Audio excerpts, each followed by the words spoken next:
Olá, bem-vindos ao Valor Humano, podcast da TV Medicina e Saúde, pensado para você que gosta de ficar por dentro dos assuntos de inovação e saúde.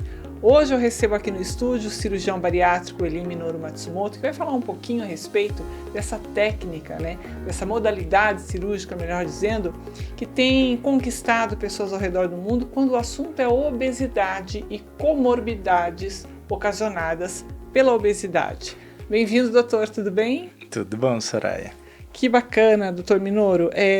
A gente tem visto na mídia um número cada vez maior de pessoas que recorrem a esse tipo de procedimento cirúrgico para tratar a obesidade. Acho que a gente podia começar a nossa conversa falando sobre esses números, né? O Brasil hoje ele é um dos países que mais realiza a cirurgia bariátrica? Sim, Soraya. Hoje o Brasil é o segundo país que mais faz cirurgia bariátrica no mundo. Ele só está atrás dos Estados Unidos. Certo. Né? Aqui no Brasil faz-se mais ou menos 100 mil cirurgias por ano. Né? E isso é um número que é crescente e, como você mesmo falou, a tendência é que aumente porque é um método extremamente eficiente no combate à obesidade. Certo. Agora, a gente sabe que tem aquelas pessoas que sempre vão procurar o caminho mais curto, e eu sei que você é um defensor da mudança do estilo de vida, né? Você faz aquele caminho, às vezes, que a gente pode pensar até que é um pouco contrário, né? Qual que é o perfil do paciente que hoje procura pelo profissional, pelo cirurgião bariátrico no consultório? Ele quer já operar, já quer resolver o problema da obesidade? Como que deve ser o posicionamento desse cirurgião frente a esse tipo de paciente?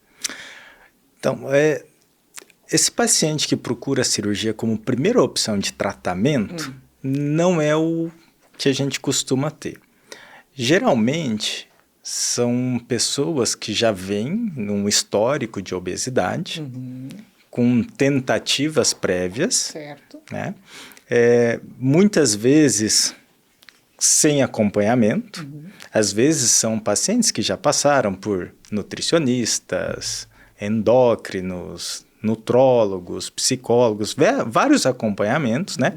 Educador físico. Fizeram todo tipo de todo dieta. tipo de dietas com falhas e chegaram para a cirurgia bariátrica. Certo. Maior ou menor grau de obesidade, mas que passaram por todas essas fases. Eventualmente, a gente tem aqueles pacientes que em um determinado momento tiveram algum problema de saúde, seja físico ou emocional, e teve um ganho de peso importante no espaço de tempo muito curto. Esses pacientes eventualmente chegam para a gente também, mas a gente entende que não é o melhor paciente para a gente considerar a cirurgia naquele momento. A gente vê, vamos colocar alguns perfis de paciente. Aquele um que chegou num grau de obesidade e se mantém estável, que não consegue perder, mas conseguem manter aquele peso estável. Para mim, esse é um paciente muito interessante para considerar cirurgia. E às vezes a gente tem aquele paciente que está em ganho progressivo e que muitas vezes não fez nada para tentar mudar. Então, esse paciente eu enxergo que talvez não seja o melhor paciente, ou não naquele momento, para considerar a cirurgia, porque ele está muitas vezes esperando um milagre ali e acha que a cirurgia pode ser esse milagre. Eu entendo que o que vai me garantir o resultado eficiente a longo prazo é essa mudança comportamental. Muita gente não concorda comigo, mas eu acho que bons hábitos, ele é muito mais eficiente para controlar peso do que para grandes perdas, né, ponderais. E eu gosto de dar um exemplo para os pacientes assim, né? Se você for 6 horas da manhã numa academia, você espera encontrar pessoas magras ou obesas? Eu acho que eu vou encontrar a maioria magros. Por que eles são magros? Porque eles aceitam essa condição esse empenho, essa disciplina de manter uma rotina de atividade física. Muito possivelmente, essas pessoas têm bons hábitos alimentares também. Será que essas pessoas estão emagrecendo? Ou elas estão controlando o peso, tendo uma qualidade de vida? Então, são pessoas que são magras, têm hábitos de estilo de vida bons, né? Com atividade física, Constantes. com cuidados alimentares.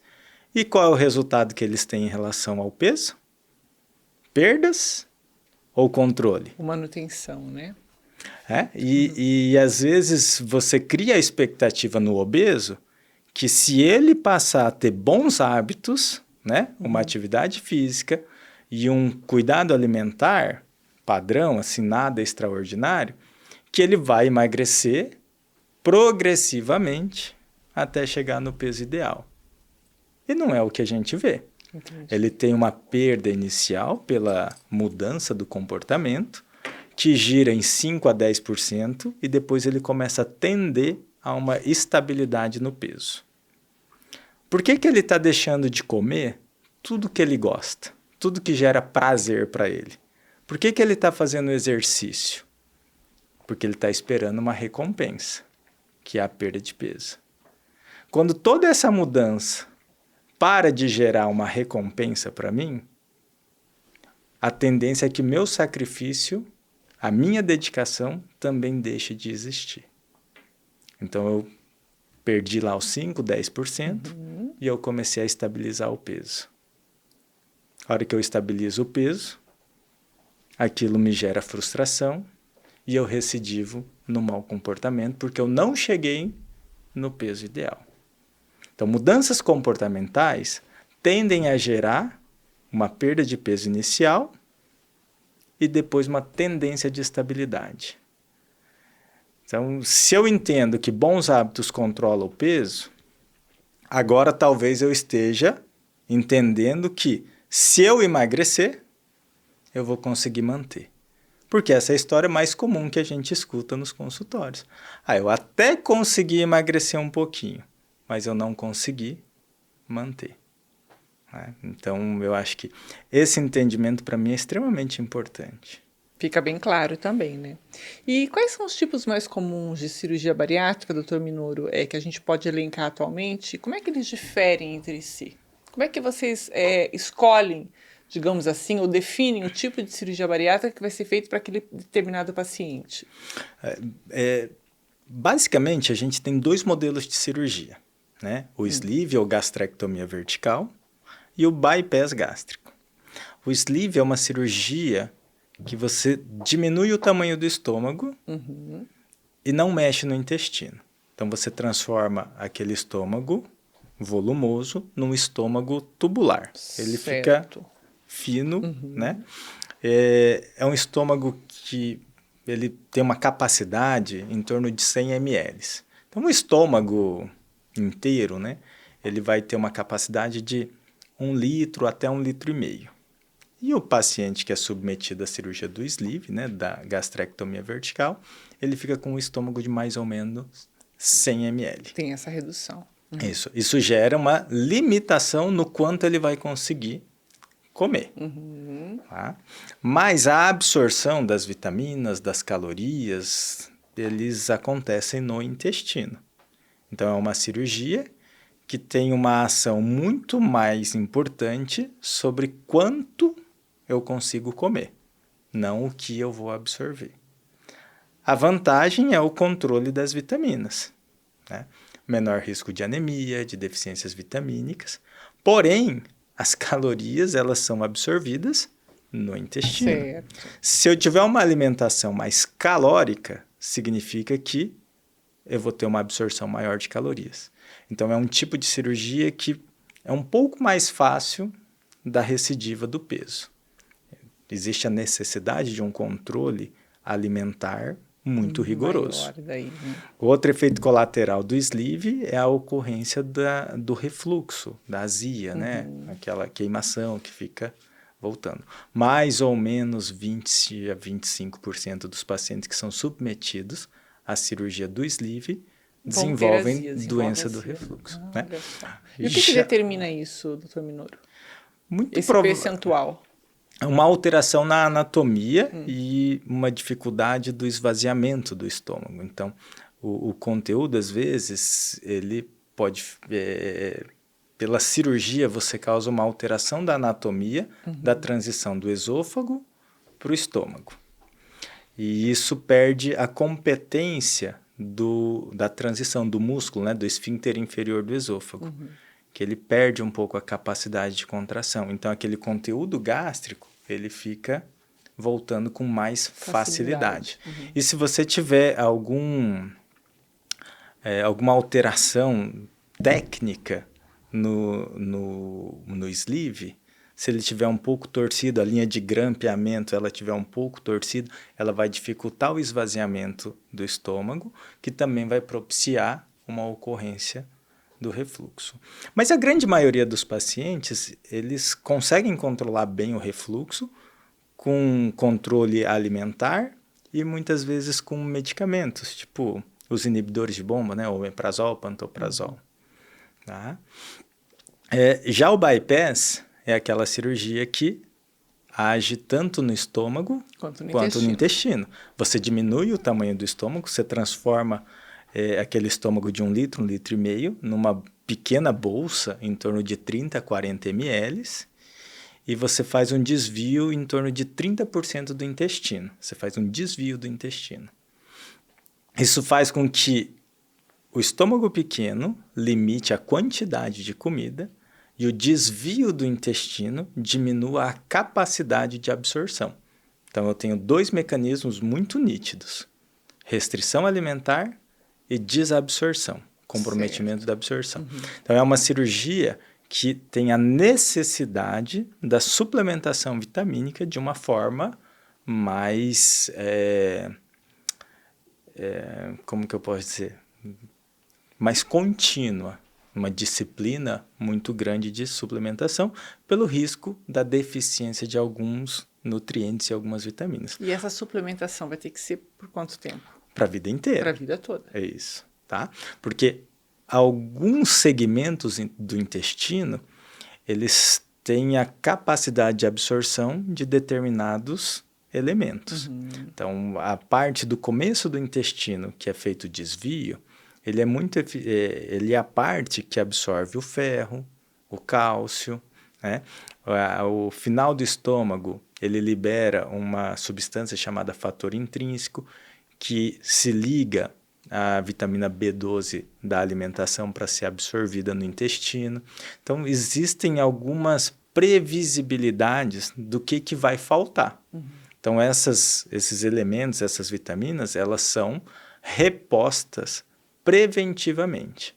Não é assim, na hora que ficar deficiente eu vou repor. Não, eu já sei que vai ficar. Então, eu tenho que antecipar a ocorrência dessas deficiências. Mas as calorias também são absorvidas no intestino. Então, é uma cirurgia um pouco mais fácil do controle do peso. Agora, aquele paciente que não entender a necessidade da mudança comportamental, achar que ele pode voltar a consumir alimentos extremamente calóricos de forma recorrente, é lógico que não tem cirurgia que vai resolver o problema da obesidade dessas pessoas.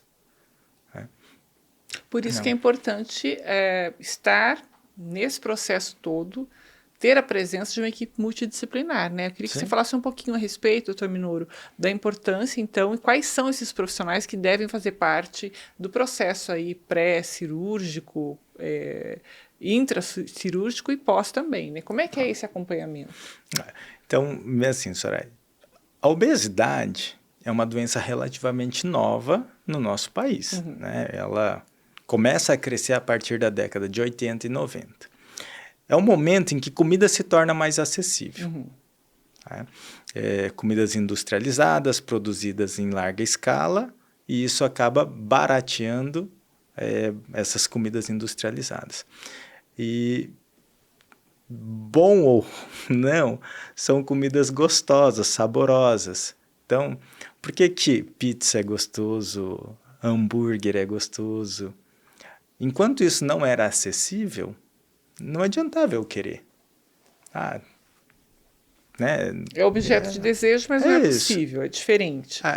E aí, a partir do momento que esse tipo de alimento industrializado ele se torna acessível, automaticamente aumenta meu consumo. Junto com isso, eu ganhei comodidade. Antigamente, o deslocamento das pessoas era físico, era andando, era de bicicleta. E eu começo a ter acesso a carro, moto, o sistema de transporte melhora. E aí eu fico mais sedentário. Então, eu começo a ter acesso à comida e eu começo a ter acesso à comodidade. Essa conta começa a levar a nossa sociedade à obesidade. E fica pior, né? E tá cada vez pior, que porque as coisas... Agora tem o delivery, agora isso, você não precisa nem agora sair de chega, casa, né? Meu Deus, então é isso. Até que a gente chega nessa condição da obesidade e muitas vezes é nesse momento que o paciente está chegando para a gente. Tá? E tem essa percepção também, né? Quando tudo começa a ficar muito acessível, isso gera uma percepção para a gente de normalidade. Todo mundo come lanche, todo mundo come pizza. Então eu também posso. Se boa parte da sociedade está tendo esse comportamento e está obeso, a hora que eu começo a ter esse tipo de comportamento, qual vai ser o meu resultado? Ficar igual a todo mundo. Então, esse é o problema. A gente quer ter um tipo de comportamento, mas não quer aquele resultado. Então, chegamos nessa condição de obesidade. Fiz minhas tentativas, fiz meus tratamentos e agora eu cheguei nessa condição de cirurgia. E por que é importante toda essa equipe multidisciplinar? A nutricionista, ele é o ponto inicial que vai ter que, primeiro, convencer esse paciente das necessidades de mudança alimentar, explicar como deve ser a dieta do pós-operatório, porque eu vou causar uma alteração na anatomia do estômago dela, do trato digestivo dela. Essa cirurgia, ela demora em torno de 10 a 15 dias para cicatrizar. Se o paciente comer um churrasco no dia seguinte à cirurgia, ele vai forçar as emendas e eu corro o risco de uma catástrofe no pós-operatório. Então, a importância da nutricionista também nessa dieta do pós-operatório. Ela explicar como vai ter... Alertar para todos os riscos. Como tem que ser a dieta e como ele vai ingerir esse líquido, a maneira, a frequência e tudo mais. Que é bem rigoroso, né? Tem o líquido, depois vem o pastoso, tem todo demora mais ou menos um mês, né? E ela tem que orientar o paciente de como vai ter que ser a rotina alimentar dela. Né? Essa mudança comportamental. E o paciente que conseguir manter a melhor orientação alimentar, a prática dessa melhor orientação é o que vai ter mais sucesso a longo prazo. Emocionalmente, a psicóloga é muito importante. Por que eu como? Porque eu quero engordar? Ou porque a comida está me gerando prazer? Algum tipo de compensação, né? Exato. Tem tudo a ver com a mente. E a acessibilidade gerou essa percepção para a gente. Eu estou feliz, eu como. Eu estou triste, eu como. Trabalhei muito, eu mereço. Eu mereço. Comer, né? Então, a comida virou toda essa questão de recompensa, de prazer, de encontrar os amigos. E assim.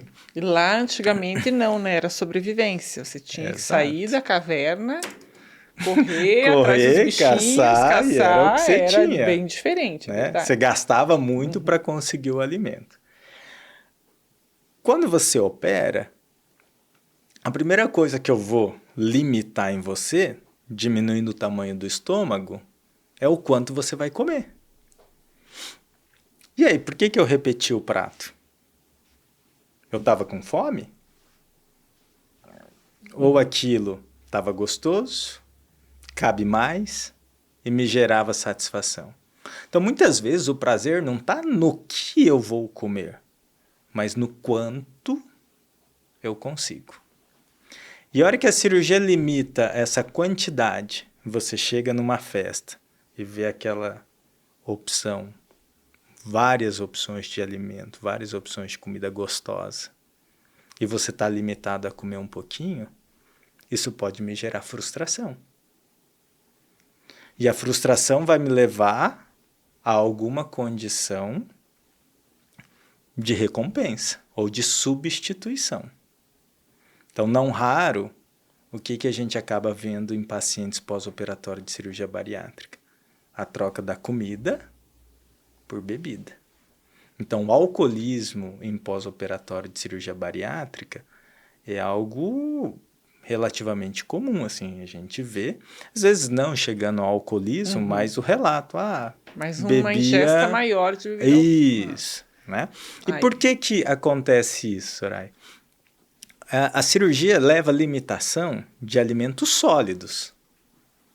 Então, se você levar um paciente bariátrico para uma churrascaria, ela vai comer muito pouco, 100 gramas. Quando ele estiver bem adaptado, ele vai comer lá 150, talvez 200 gramas de carne numa refeição.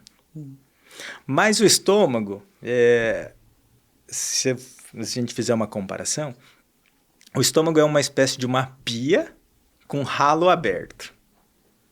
Se você deixar o ralo aberto e abrir a torneira, vai encher a pia? Não. Não, ele vai passar. Se você começar a jogar sujeira dentro dessa pia, o que acontece com o ralo? Entupir. Vai entupir e a partir desse momento ele começa a encher. Então é como se o nosso estômago fosse isso. Ele mantém o esvaziamento para coisas líquidas, mas quando eu ingerir algo sólido, ele vai obstruir, ele vai começar a encher, ele entope o esvaziamento do estômago e a partir dali ele enche. E aí eu não consigo mais comer e nem beber. Sabendo disso, qual é o risco que eu começo a correr? Eu não vou mais comer. Mas eu vou beber. Eu só vou beber. E aí que entra o papel da psicóloga. Exatamente. Então, toda essa avaliação pré-operatória precisa... A psicóloga, ela está tentando identificar esse paciente que tem uma propensão maior a uma compulsão, né?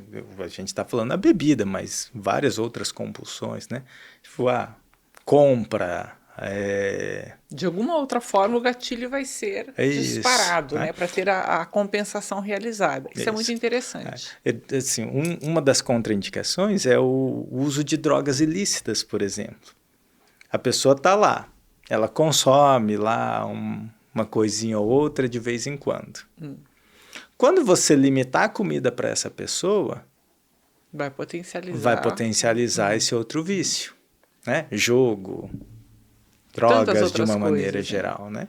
Então, tudo isso a psicóloga ou o psiquiatra, ele está tentando identificar isso previamente e se for identificado, às vezes isso seja um impeditivo da cirurgia ou uma necessidade de tratamento prévio para depois operar. Então, a psicóloga ela é extremamente importante nesse contexto. Não dá para pular essa etapa, não, de jeito nenhum. Né? E a fisioterapia, junto com o educador físico, né, é aquela tentativa de mudança do convencimento da necessidade do exercício. Então, transformar o exercício em hábito. Não ser uma tortura, um sofrimento, mas conseguir encontrar uma atividade física que possa gerar alguma satisfação, algum prazer para essas pessoas. E que faça parte dessa mudança de comportamento que você falou, que tem que também estar inserido nesse processo todo, né? Doutor Minoro, e com relação a resultados a médio e longo prazo dessas cirurgias bariátricas, em termos de perda de peso e melhoria da saúde de um modo geral, quais são esses resultados? O que vocês têm hoje em termos de números? Então, o resultado em termos de perda de peso, a gente fala que a cirurgia vai dar de 30% a 40% de perda de peso em relação ao peso inicial. Certo. Né? Então, no primeiro mês, em média, existe uma perda de 10%. Então, uma pessoa operou com 100 quilos. No primeiro mês, ela vai perder 10 quilos. O segundo e o terceiro mês, mais uns 10 quilos. Então, mais uns 10 quilos lá e, ao total, 20%.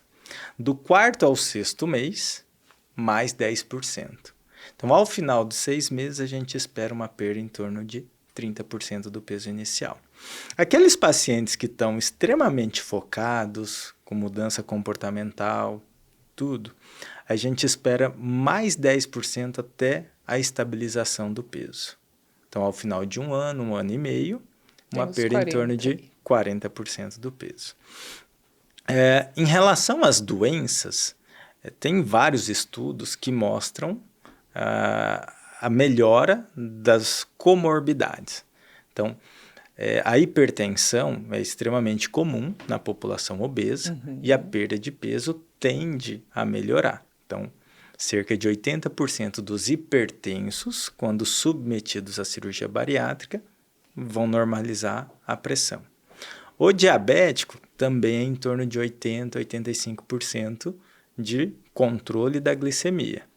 A dislipidemia, que é o colesterol, o triglicerídeo, isso é o que a gente acaba vendo num percentual melhor ainda. Mais ou menos 90% dos dislipidêmicos, eles vão conseguir controlar o colesterol e o triglicerídeo. A perda de peso melhoram as dores articulares, e a apneia do sono. Normalmente o obeso, ele ronca muito e ele faz aquelas pausas da respiração durante a noite, que é a apneia do sono. E a perda de peso é o principal fator de melhora da apneia do sono. Então, tudo isso junto tende a melhorar a qualidade de vida dessas pessoas. A manutenção, de novo, é a mudança comportamental.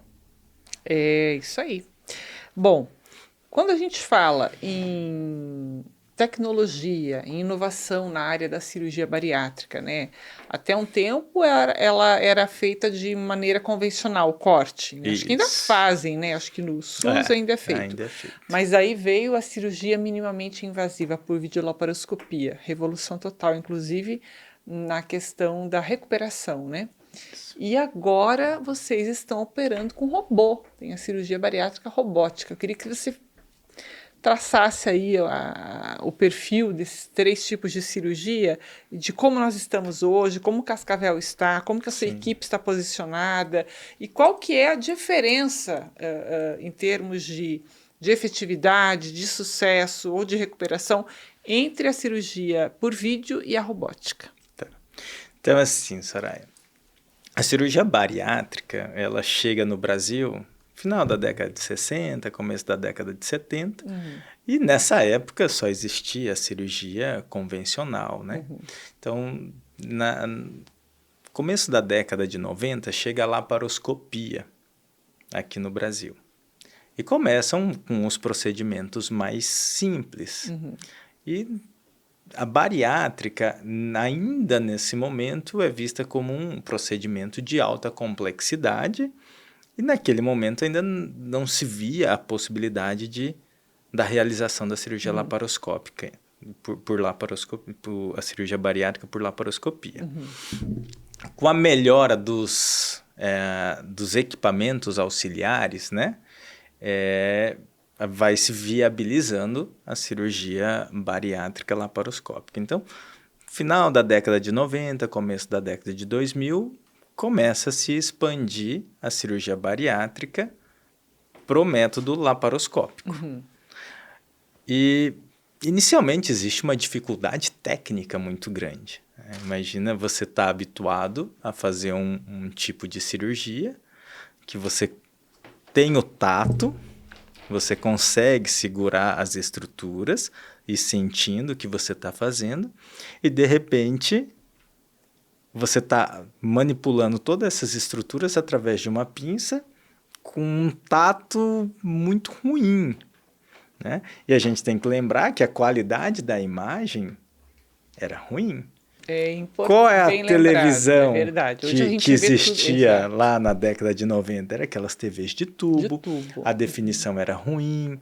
Então, além da dificuldade técnica, ainda tinha essa dificuldade Da resolução. tecnológica.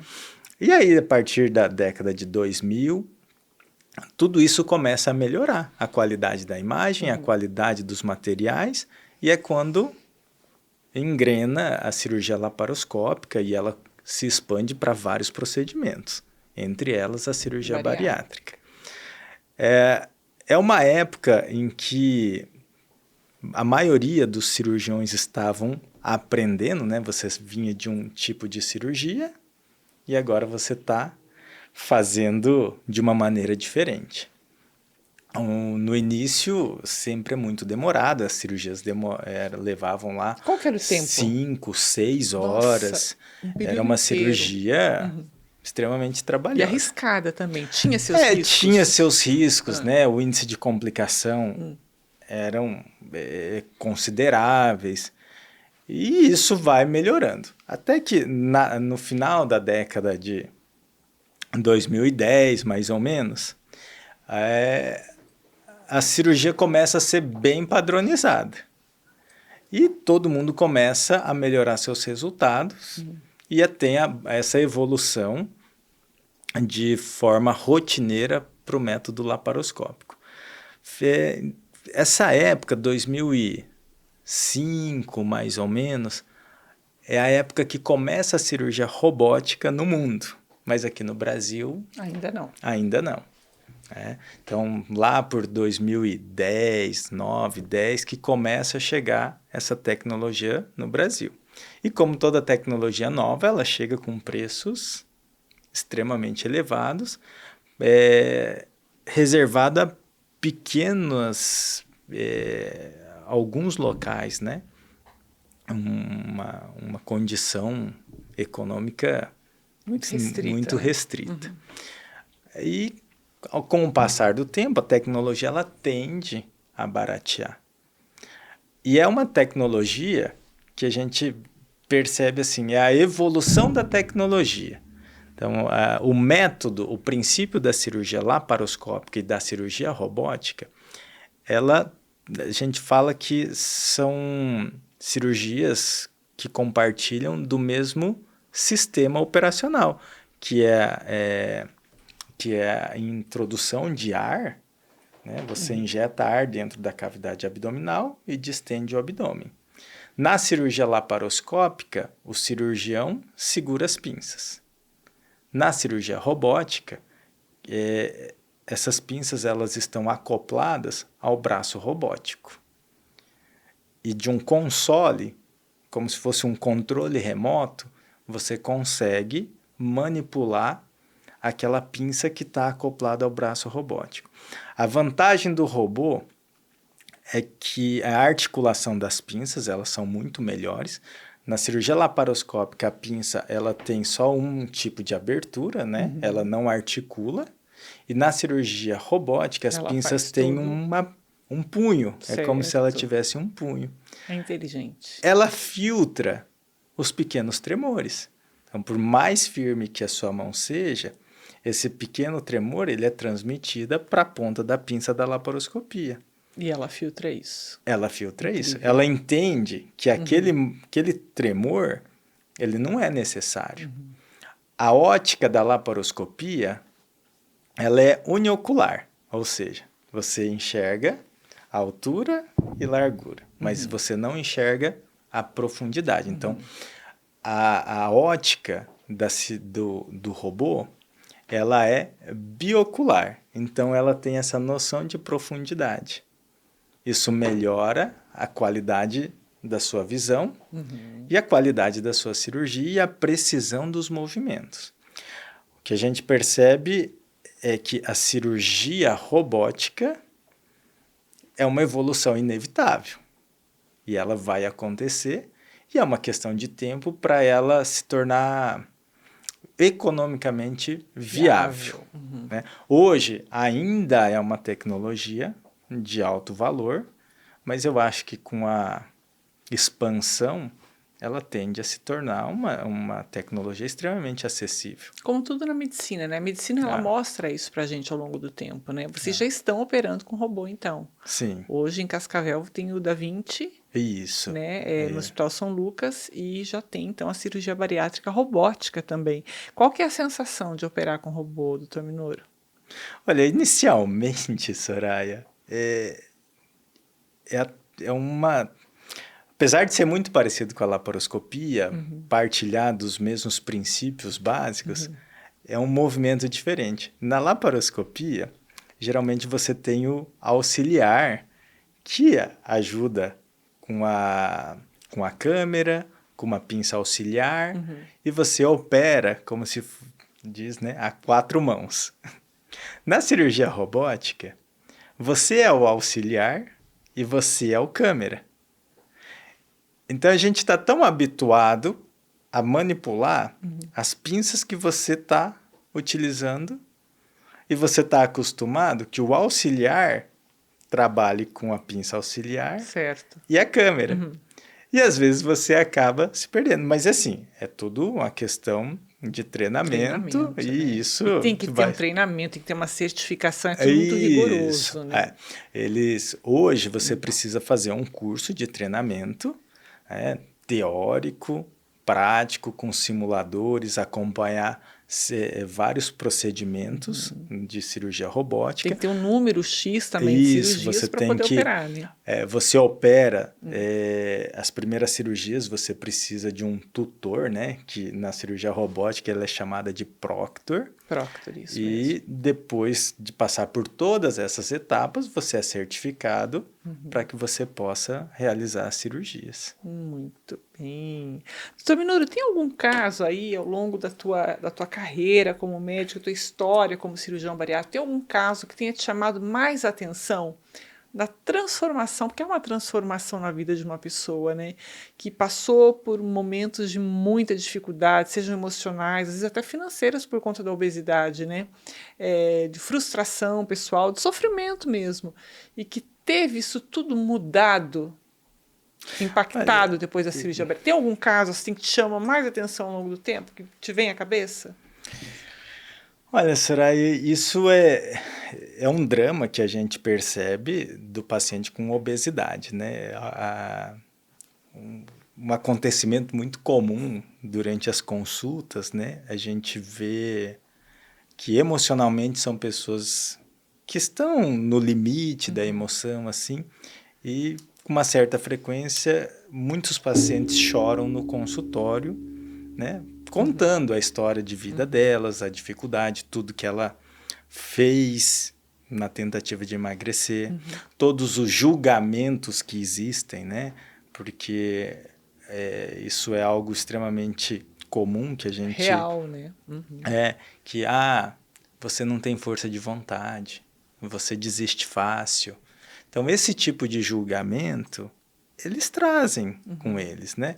Às vezes, quem falou não lembra, mas com certeza quem ouviu nunca se esquece. Nunca se esquece. Verdade. E a gente percebe muito... assim, as pessoas mais velhas, a gente vê a transformação em termos de qualidade, saúde, não que o fator estético ela não seja importante, mas a gente vê muito esse benefício da saúde para essas pessoas. Na população mais jovem, eu percebo a autoestima, a mudança dela se apresentar para as outras pessoas. Teve um congresso que estava se discutindo sobre cirurgia bariátrica em adolescente, e um palestrante ele comentou sobre um artigo que ele tinha lido. E ele falou exatamente sobre essa situação específica da cirurgia bariátrica no adolescente, que muitas vezes a gente acaba tendo um pouco de receio em relação à maturidade dessas pessoas. E esse estudo separou 2 grupos, né, de adolescentes, um que foi submetido à cirurgia e o outro que foi mantido o tratamento convencional, com dietas, mudanças comportamentais. O resultado inicial, esperado, lógico que cirurgia bariátrica, por impor muitas limitações, ele vai ser mais eficiente na perda de peso.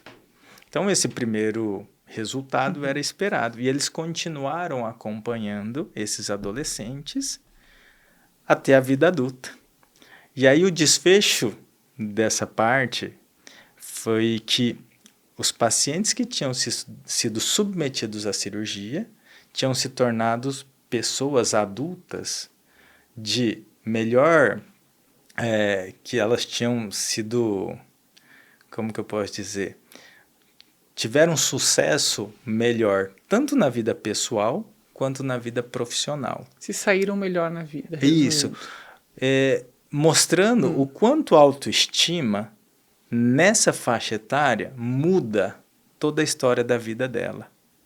Não que para o mais velho isso não seja importante. Mas é que nessa fase em específico tem impacto, né? E isso daí... A gente vê, tem alguns pacientes que a gente acompanha isso de uma forma muito feliz, né, de ver. Né? Daí falando de um caso, né, eu tenho um paciente do SUS. Ele tinha 276 quilos. Gente! Aí o acordo que a gente tinha com ele é que se ele chegasse em 250, se ele perdesse 10% do peso, a gente iria operar. E ele emagreceu. E aí, com 250 quilos, a gente levou ele para a cirurgia. A cirurgia foi feita numa segunda-feira.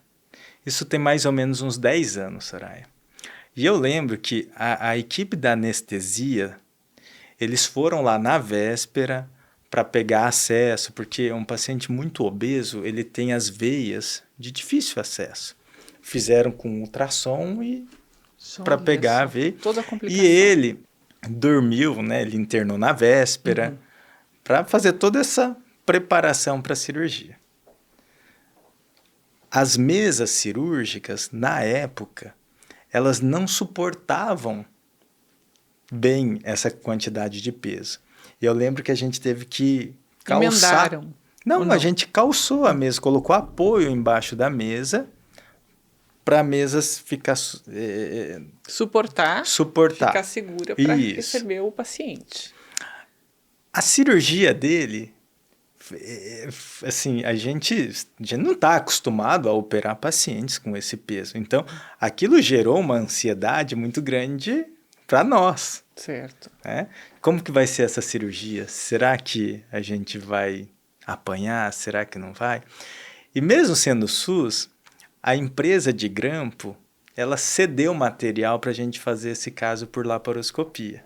Então, você vê que tinha várias pessoas envolvidas ali.